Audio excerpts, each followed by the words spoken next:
friends, I think, believe that the man should always pay. Like, a lot of people that I know have the notion that, like, the man should always pay for the first date. I have the notion that whoever asked the other person on the date should pay.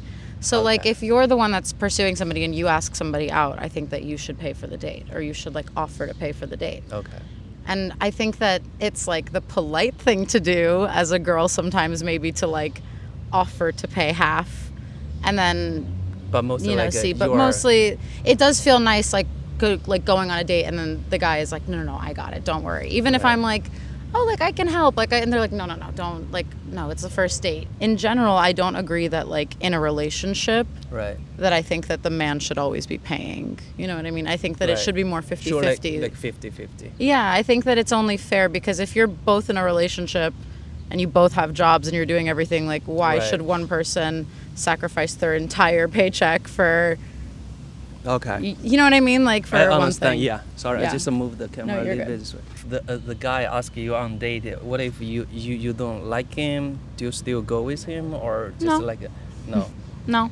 I just tell them no. I'm like, I'm sorry, I'm not interested. I don't think there's an expectation of a gift on, like, a first date. Right. But I think sometimes the most that probably somebody would expect, if anything, would be like flowers, maybe, or something like that. You know, like, oh, I think if you want to seriously pursue somebody, bringing flowers is a good kind of thing, like a good gesture, it's like a nice gesture to, like, show somebody. Okay. Then let's say 6 months in or 1 year in this relationship, you started like you don't love the person anymore. If it really is just, I don't feel this way towards you, I think that there's usually, like, a little bit of an effort. If you've been together for, like, 6 months, a year, most people are gonna, like, give it a little bit of, like, effort, you know, like, let's try going on, like, some more dates, let's try to, like, refresh the relationship, like, reignite kind of the spark. I think they'll try it for, like, a little bit, like, maybe like a month, 2 months, something like that. But then if it doesn't come back, I think most people just kind of let it go. I just feel like it's probably the best thing to do at that point. Yeah. We'll probably, I don't know. There's a lot of situations where people do forgive each other and people keep doing it over and over. You know what I mean? And they keep forgiving each other, and that's just, like, messy and, like, toxic and stuff like that. Right. But I think most people being cheated on is kind of, like, it for them. I think a lot of people, like, that's it, you know, I'm done with it. But I genuinely don't know about, like, if somebody was providing, like, so much for somebody else, how they would react. Because I think in situations of, like a married couple, you know what I mean? When somebody goes and has an affair and something like that, you're not gonna, like, end a marriage that you've been together for so long because somebody cheated on you, like, once, maybe twice. Like, maybe that's something you guys can, like, go to therapy about and, you know, work out. And okay, why did you feel like you were gonna do that? Why did you go and start this affair? Like, there's usually something else wrong in the relationship that's causing that. Not that it's okay, but I think it's more worth saving because I think there's more, like, history behind it. Yeah, exactly. My sister got cheated on in her first relationship, and it was, like, constant. You know what I mean? It wasn't like, and it was, like, behind her back. She didn't know until, like, after they broke up. In our country, it's like also it's kind of like the same. It's like the guys. It's coming back. Okay, it's okay. So basically, all the cost of. I think that actually traditionally in America, the father of the bride, so the girl's like the family. woman's side of the family, like, pays for the wedding. I think that, like, the bride's side of the family pays for the wedding. I think there's a weird kind of expectation. Yeah.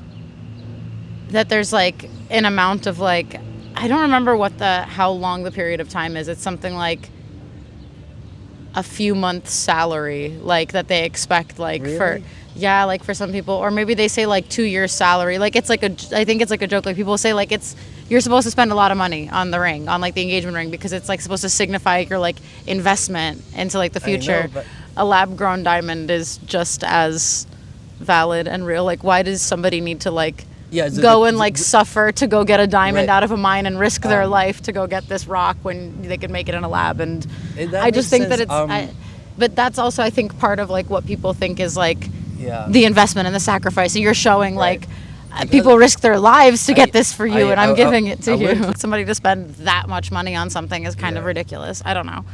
I think it's a little bit much. I don't have any other questions, but it's kind of like I think in this country, I feel like women are always attracted to confidence, probably. Like, if you have confidence, if you put in an effort and you're respectful, I think that those are all things that matter. I don't think that any woman wants to feel like disrespected, or that, you know, most women don't want to like be bothered, or if they tell you no, they don't want to like keep getting asked out on a date. So I think it's like about being respectful to a woman and her boundaries, showing interest, but then also like knowing when to step back if it's necessary, I think. And you're not offering like a solid other day to do something every, you know, because things do come up, things happen. You're like, oh my God, I'm so sorry. Like, I totally forgot I have this thing. Let's do next week. And then the next week, oh my God, I'm so sorry. I totally forgot I have this thing. Maybe next week. That doesn't feel so solid. Okay. Thank you so much. Thank you. All right. 所以从2个方面来说呢，美国基本上不存在就是舔狗的问题第一个呢，就是男孩子不会去舔你。如果说你不愿意跟我交往可能男孩子1、2次之后也就不再跟你交往了。第二个来说呢，女孩子呢，她从小接受的这种男女平等的文化，也不会让一个男孩子去盲目的去被舔，并且在美国呢，一般有一个不成文的规定，就是说20来岁的年轻人，一般来说，男孩子跟你约会个2、3次之后，一般来说就已经发生关系了。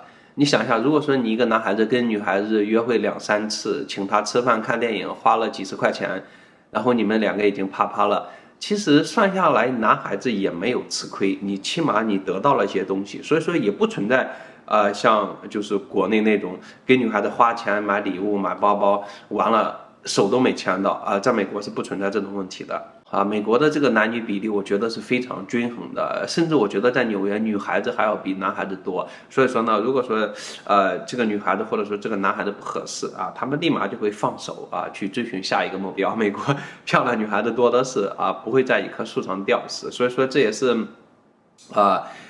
为什么我觉得国内的这些问题比美国严重很多？美国这边基本上是它的一个社会大环境，包括他们受到的教育包括确实的这个男女平等的观念，包括女孩的父母，他们也会要求女孩子在跟男孩子约会的时候，如果说这个男孩子他喜欢我的话，这个女孩子的父母也会建议女孩子去多付出一些，多承担一些，比如说付账单付出并不是说一味的让男孩子这一方去付出这个来说呢，美国的它这种传统文化里面是第一是没有彩礼的，第二个来说呢就是正常来说结婚的时候是女方家庭或者女方父母是支付掉基本上所有的婚礼开支的，他们没有彩礼。所以说呢间接来说其实是也给了男孩子足够的这样一个社会地位嘛，就是起码在约会的过程当中。所以说呢，我觉得是